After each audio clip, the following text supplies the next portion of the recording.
Isa ka ba sa mga player na may bad shooting form at gusto mong ma-improve ang shooting form?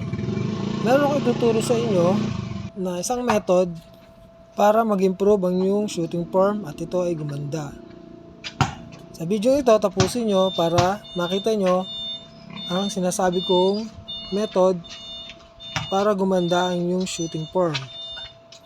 Panoorin nyo guys. Yan ang one hand shooting drill. The best method to have good shooting form.